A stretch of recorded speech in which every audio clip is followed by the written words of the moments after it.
Hi, my name is Sarah Anderson, and my team and I are going to explain to you the issue of overpopulation in Portland. To begin, I want to thank each and every one of you for your signatures on our petition to get Measure 205 on the ballot for this election.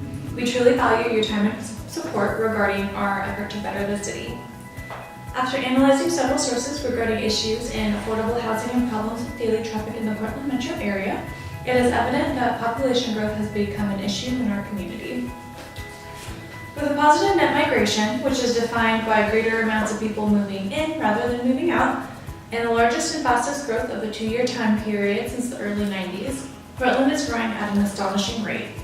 This rapid growth in population has caused an imbalance in housing, exhaustion of resources, and congestion in traffic that the city has not adapted to. It is clear that there are issues due to the increase in population, but how do we solve them? Now, I would like you to close your eyes. Imagine you are in a car, listening to your favorite song with your air freshener dangling from the rearview mirror. You're driving on I-84 on your way to school. Then, you hit traffic. It takes you 30 minutes to get to your exit that usually only takes 10 minutes. Once you finally get to your exit, you pull up to a red stoplight waiting to turn. There's a homeless family sitting on the corner with a sign, asking for money, food, anything you're able to spare. You try not to make eye contact and ignore them as you wait for your light. The light turns green, and as you pass the family, you give them a quick smile and take your turn. After a traffic delay, you finally get to campus, only to search another 20 minutes for a parking spot. Once you finally find a spot, 5 blocks away from your classroom near the food carts, you have to pay $2 an hour and come out to pay for more time in another 3 hours. After a long day of classes, you get to your car and make your way to go meet friends for dinner. On your way, you pass by a homeless camp. They have their tents pitched up, a few furry friends laying around, and many in their sleeping bags sleeping away the day. You get to the restaurant only to spend more time looking for parking and then rush inside for a long wait, which used to only take about 5 minutes. Now, open your eyes. The purpose of that exercise was to give you examples of problems that occur in your daily life that are related to overpopulation. No matter who you are a victim of overpopulation. Don't worry though, there is a solution to this irritating reality. Before we get to the solution, I'm going to introduce you to Katie and Denise to explore the issues that overpopulation causes in regard to housing. Thank you, Sarah. Higher cost of living is a result of overpopulation within the city of Portland. According to Zillow, the median Portland home value is currently listed at $411,200 and is expected to rise 2.8% within the next year. As Portland is experiencing a land shortage, the population grows, which results in higher housing costs. This graph shown here shows the rate at which housing prices are expected to rise by January 2019. Our city has a very low vacancy rate. In 2016, it was at 3%, and because of the increase in population every year, this vacancy rate hasn't improved. If there's less housing available, the places that are vacant and available become very expensive, and those moving to Portland bid up the existing housing. Because of Portland's restrictions on building and construction, higher costs for supplies and labor can also increase the actual cost of building a house, causing a general higher cost of living within the urban city. Another aspect of higher house prices is the increase in property taxes. Making improvements to houses increases the value, and as the city becomes a more popular place to move to, certain neighborhoods have more demand for houses, pushing up the amount of property tax. Now Denise is going to talk to you about this rise in rent and the importance of affordable housing. Thank you, Katie. The rise in rent prices has become quite an epidemic in the Portland area. Rent prices are increasing 14% on average each year. The cost of housing in Portland is 78% higher than the national average. Because of the influx in prices, it's becoming quite common for Portlanders to spend over 30% of their income on rent alone. To put this into perspective, a 1-bedroom apartment costs, on average, $1,468 a month. I would hardly call this a substantial space for a typical family of 4. We look at these numbers and realize there's an issue with prices and a lack of affordable housing. But do we truly realize how it affects our children and education? Children are having to leave their schools due to housing and rent being unaffordable. Student mobility refers to the amount of times students have to uproot and change their schools. Education officials track this, and worry room rates are too high because of the negative impact it has on our children and their education. According to Bethany Barnes from the Oregonian, There have been many studies done that show how changing schools negatively impact students' class participation, academic progress, and their general sense of well-being. This is especially true for children who belong to low-income families. Many of these students rely on their education to help themselves into better situations when they become adults. Another study in 1996 by the University of Chicago found that average academic achievement is about 1 grade lower in schools with higher student mobility. Not only does it directly affect the students changing schools in the middle of the year, but it disrupts the flow of the classrooms as well. Inviting a new student to class each time to catch them up to that specific class's curriculum takes time, and sometimes time away from lessons that need to be given to the whole classroom. This all eventually causes a ripple effect in our society if our students' education gets constantly disrupted. Another effect of high rent prices is homelessness. Families are being evicted from their homes due to either not being able to pay their rent price increases, or landlords are giving no-cause evictions because they're selling their properties. The Portland homeless population has increased about 10% in the last 2 years alone. We're in the top 5 states with the highest per capita rate of homelessness. Not only is our housing being affected by the overpopulation, but our roads and traffic are affected as well. Luis and Jose will now better explain these effects to you. Thank you, Denise. With 3.1 million licensed drivers in the state of Oregon, I'm sure many of you have noticed the long and unnecessary traffic jam that you seem to constantly be in while driving home or towards work. An average commute that usually takes 30 to 45 minutes is now taking about an hour to 2 hours. What does this mean to you? The result delays collectively cost of $3.9 billion in fuel, lost time, and freight delays. That comes out to be $1,648 a year per Metro resident. The Oregon Department of Transportation says the evening rush hour commute now lasts 6 hours or more on several key Metro highways. Some see congestion all afternoon, others no longer have a break in congestion between the morning and afternoon commute. A traffic score is a percentage of the increased congestion level compared to when the traffic is flowing freely. Portland received a traffic score of 29% over a 3% increase from the year prior. Additionally, Portland has a much higher concentration of traffic in the afternoon than Boston and Honolulu, which currently places Oregon number 7 on the Business Insider's worst traffic list. Next, we will update you more on how the Oregon roads are affected to traffic increase and how if we continue this route, Oregon congestion will become much more severe. Thank you, Jose. If current habits continue, that means about 500,000 more daily solo trips according to the Portland Bureau of Transportation, echoing many of the predictions of explosive growth. Estimates that by 2035, there will be 260,000 new residents. That will be approximately 140,000 new jobs. 71% of the Portland metro area commuters continue to drive along to work, according to the new U.S. Census Bureau data on commuting. These levels of traffic due to overpopulation have affected Portland in various ways, such as time loss due to traffic, greater likelihood to collision, and wear and tear of roadways. These factors then impact the lives of native Oregonians and commuters in general. Many unnecessary measures have been taken to reduce traffic congestion, such as the open of the Max Orange Line in the midst of last year's traffic surge demonstrates. Shiny new mass transit can relieve the congestion on its own, as Portland has become a bigger and better city every year with population growth.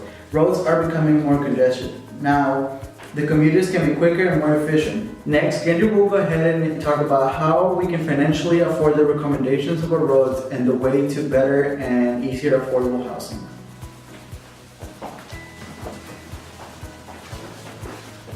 Thank you, Luis and Jose. After analyzing several sources regarding issues in finding housing and problems with daily traffic in Portland metro area, it is evident that our population has become an issue in our community. Although there is no ethical absolute way to stop population growth, there are solutions to fight it. One solution is to implement a 1% income tax on out-of-state residents for the first 5 years after moving to Portland metro area. And this will generate over $28 million per year. The income tax funds will be split equally to fight against the issues regarding housing and traffic caused by population growth. 33% of the funds will be allocated to low-income housing grants that will provide access to affordable housing for homeless families and individuals. The other 33% will be granted to rebuilding and constructing new roads and bridges in high-traffic areas to evaluate congestion.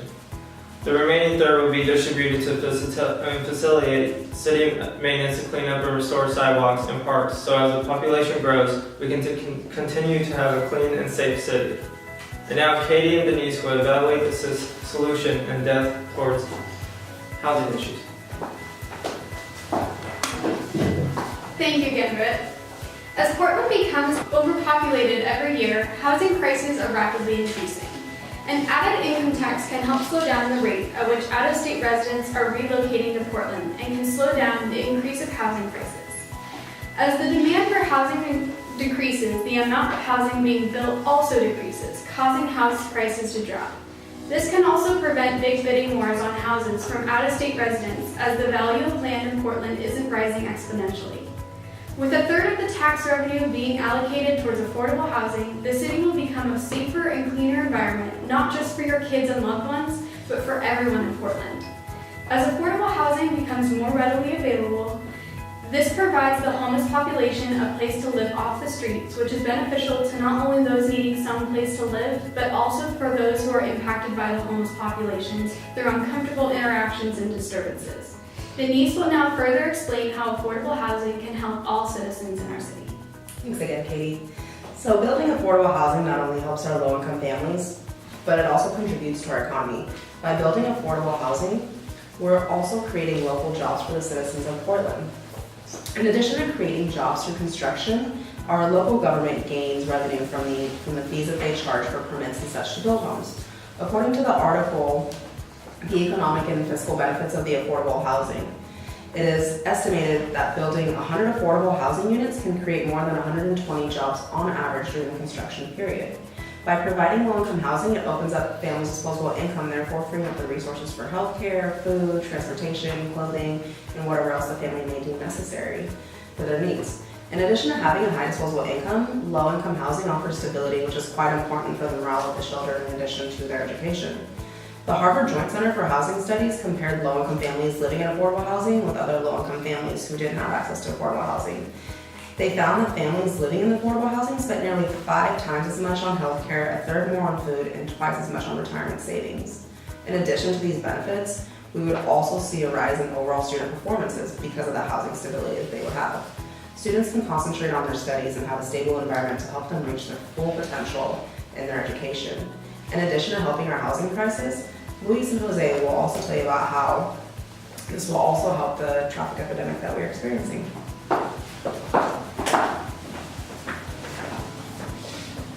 Thank you, Denise and Katie. As expressed before, options such as opening the max orange line, as in last year's traffic shirt demonstrates, shiny new Metro transit can't relieve the congestion on its own. With the 33% of the 1% tax will distributed towards funding of roads, remodeling and manufacturing in high traffic areas such as increasing road capacity, developing side roads, and better solutions that fuel and cost taxes. The Legislative Joint Committee on Transportation Prevention on Modernization presents to the Oregon Department of Transportation a plan to spend $8.2 billion in a new tax money on Oregon's roads. The most important fix seems to be increasing congested roads, which are pretty old and damaged. The allocation of funding will include $450 million to adjust I-5 near Rose Quarter, the same amount to widen I-205 in Clackamas County and fix the operating bridge on 205, and $98 million for funding parking lot known as Highway 217. The proposal seems rational and effective to hinder traffic jams that occur. The goal is to cut the time spent in traffic in half. With this 30%, it will help you an extra hand on funding projects like this that are currently placed on hold because of financial needs. Please will add more on how beneficial wider roads will benefit Oregon. With many different perspectives, there are people that do not want to expand and widen Portland's roads. Located, they feel like there are other alternatives that could be more beneficial. Presented to Portland economist Joe Corright, a longtime critic of the Oregon Department of Transportation, says there's not much we can do without widening the roads or creating more space for traffic to balance out. Critics also strongly agree that increasing the width of I-5 near the Rose Quarter or widening the I-205 in Clackamas County will create people to drive even more. In 2016, the council created a fuel known as the Local Transportation Infrastructure Charge. So far, it has created in $2.2 million. That's a tiny fraction, 1/10% of the $1.5 billion of gravel road and fixed the 200 miles of streets that lack sidewalks and curbs. Now, Kendrick and Sierra will mention the solution for city maintenance. Thank you, Luis and Jose, once more. The remaining 33% of the 1% tax will be distributed towards city parks, sidewalks, and public areas, all which have been in critical conditions due to weather events, accidents, and poor usage. Our funds will be allocated towards existing programs such as Clean and Safe District, Department of Environmental Quality, and many others. This provides for more budget for these programs that potentially can cover more areas. Also allows more availability for other projects by hiring more employees and containing more resources. When events and conditions seem to affect our city, it's up to us to make a change and provide support. That's why we need this tax. And now Sierra will tell you how this will personally benefit you. Thank you, Kendrick.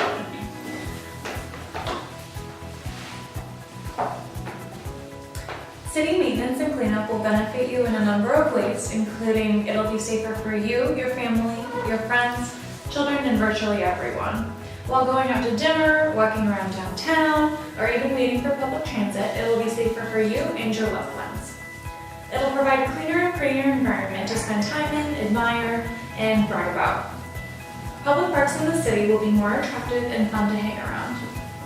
I know several instances when I walk through the park blocks and frankly, it just smells like pee. With our funds, we will be able to create an environment that is pee-smelling free and inviting to all. Who doesn't love a clean and pretty city? It will also benefit small businesses or employees who work in the city. I work downtown myself, and I've had to deal with countless occasions of strange people standing outside or coming in to my place of work and making a scene. With a nicer area and more clean and safe workers help to patrol the area, people, businesses, and residential neighborhoods will deal with less disturbances. As you can see, our tax goes to several incredible places that will all benefit you and your community. Thank you for your time and attention. Gendrit will now review the topics that we have discussed today. Thank you, Sierra. So today we have highlighted and described the rising issues due to the current increasing population growth rate. As stated, population growth has a dramatic influence on housing market, homelessness, and traffic congestion. These all play effect towards the city and residential life. Our daily lives in the city are at risk due to these issues. With these increasing issues, we had to make changes and have come up with a solution to provide a safer and stable city for you and your family. The 1% residential income tax will provide funds towards projects that will aid your roads, support your housing, residents, and develop areas that are at risk. By voting yes on Measure 205, we'll be providing a greater change for your communities and the distribution of funds from the 1% income tax. The tax will be for non-residents that are moving in from out of state until those residents establish a 5-year residential stance. The distribution of funds, once again, will be the major issues that Portland has been experiencing. 33% towards low-income housing, 33% towards our roads and remodeling process, and finally 33% towards our city maintenance. This is your community, your life. This new income tax will be the first step in making Portland a safer and more enjoyable place for everyone. The next time you're stuck in traffic, can't find a parking spot, and experience those in need, remember to vote for Measure 205 and make Portland a safe and welcoming city. Thank you.